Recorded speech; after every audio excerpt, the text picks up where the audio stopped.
2024 लोकसभा निवडणुकीचे वारे हे प्रचाराच्या माध्यमातून ज्या मशाली पेटल्या जात आहेत व एकामेकांवर जे आरोप प्रत्यारोप केले जातात हे राजकीय नाट्य आता याला एक गती प्राप्त होताना दिसत आहे. तर आपण बघूया आजच्या व्हिडिओमध्ये काँग्रेस ही आपल्या हाताने आपल्या पायावर कोरडा मारते का. तर व्हिडिओ मध्ये जाण्यापूर्वी मी Sachin Jagtap youth India channel मध्ये आपलं खूप खूप स्वागत करत आहे. युथ इंडिया चॅनलला आपण लाईक, सबस्क्राईब व कमेंट जरूर करावे जेणेकरून आपल्याला राजकीय घडामोडीची सर्वात प्रथम बातमी आपल्याला युट्यूब चॅनलवर मिळेल. चला तर व्हिडिओकडे वळूया. काँग्रेस आपल्या हाताने आपल्या पायावर कुऱ्हाड मारून घेते का. हे बोलण्याचं हे विश्लेषण करण्याचं कारण एवढंच आहे की काँग्रेस हा राष्ट्रीय पक्ष आहे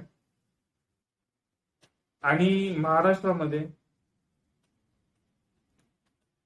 त्या पक्षाची स्थिती काय आपण जाणून घेऊया. खरं तर महाविकास आघाडीमध्ये शिवसेना, उद्धव बाळासाहेब ठाकरे गट व राष्ट्रवादी शरद पवार गट व काँग्रेस अशा 3 पक्षांची युती म्हणजे महाविकास आघाडी. आता आपण बघूया या महाविकास आघाडीमध्ये मोठं यजमानपद कोणाला आहे. खरं तर ही महाविकास आघाडी काँग्रेसने लीड करायला हवी होती, परंतु ती लीड शिवसेनेचे उद्धव ठाकरे हे करताना दिसत आहे. आपला पक्ष फुटला असताना आपल्या पक्षाची ताकद किती आपल्याला इलेक्शनच्या माध्यमातून आपल्याला एक कठीण परीक्षा पास करायची आहे. आपले आमदार शिंदे गटाकडे सगळ्यात जास्त गेले, खासदार सगळ्यात जास्त गेलेले. पक्ष फुटला असताना सुद्धा उद्धव ठाकरे महाविकास आघाडीमध्ये एक मोठा पक्ष म्हणून लीड करताना महाराष्ट्रामध्ये दिसत आहे. यातच काँग्रेसचं जे अपयश दिसत आहे, कारण त्यांचा जो निर्णय प्रक्रिया जी लांबणीवर जाते त्याच्यामुळे उद्धव ठाकरे यांनी शिवसेनेने जो लीड घेतलाय का असं म्हणता येईल का. नंबर 1. नंबर 2, जागेंच्या बाबतीमध्ये उद्धव ठाकरे सरस ठरले का. 22 जागा त्यांना भेटलेल्या आहे व काँग्रेसला कोणताही पक्ष फुटला नसताना कमी जागेवर समाधान मानावं लागतंय का. नंबर 3, शिवसेनेने ज्यावेळेस आपले उमेदवारांची लिस्ट जाहीर केली त्यावेळेस काँग्रेसमध्ये अंतर्गत खूप मोठ्या प्रमाणात नाराजी व्यक्त करण्यात आली व जे शीट डिक्लेअर केले असताना यावेळेस काँग्रेसला खूप मोठ्या प्रमाणात फटका बसताना दिसतोय का. संजय निरुपम यांनी नाराजी व्यक्त केली, सांगलीमध्ये पण विश्वजित कदम यांनी नाराजी व्यक्त केली. याच्यामध्ये काँग्रेस खूप बॅकफुटवर जाते का.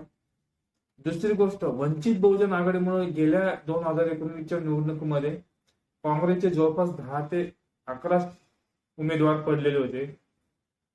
त्या वंचित बहुजन आघाडीने काँग्रेसला 7 जागी पाठिंबा देऊ असं पत्र खरगेंना दिलं होतं. त्याचा पण कोणत्याही पत्राला रिप्लाय आला आहे का, नाही आलाय. काँग्रेसला आपल्याला जो सपोर्ट मिळतोय तो पण इनकॅश करताना दिसत नाही का. या उलट बीजेपी छोटे छोटे पक्ष जे की छोट्या छोट्या संघटना यांना आपल्यामध्ये सामील करून घेत आहे. याचा अर्थ बीजेपी आपला जनाधार वाढवण्याचा प्रयत्न करत आहे व कोणतीही रिस्क घ्यायला तयार नाहीये बीजेपी, जो की त्यांना जनाधार सोशल मीडियामध्ये किंवा माध्यमांच्या बाबतीमधून जो जास्त दाखवण्यात येतो तरी देखील ते इतर पक्षांना किंवा इतर संघटनांना सामावून घेण्याचा प्रयत्न करत आहेत.